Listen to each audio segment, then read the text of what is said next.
When looking at test scores, please recognize that every year you are looking at a different group of kids.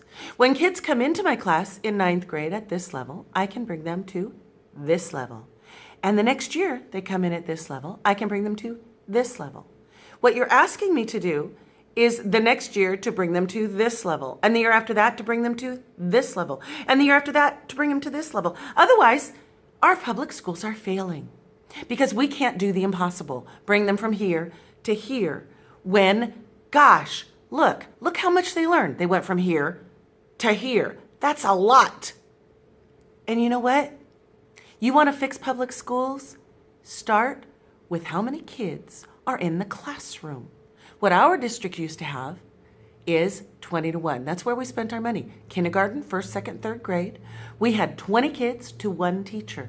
And you know what?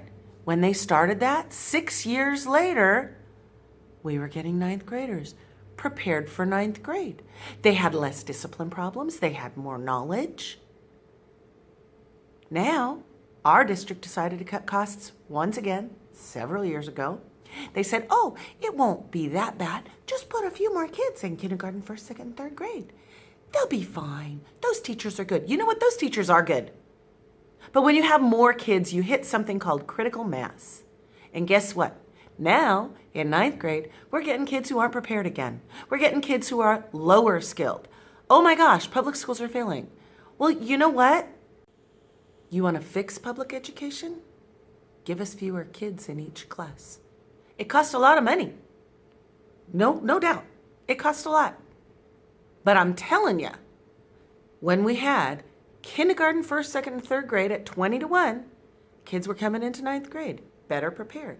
They were fewer discipline problems. They had what they needed in those critical years. And you know what we used to have? The state of California used to have 25 to 1 in 9th grade English and math. And gosh, 10th grade, they were more prepared in English and math. I wonder why. Maybe it was because there weren't as many kids distracting them.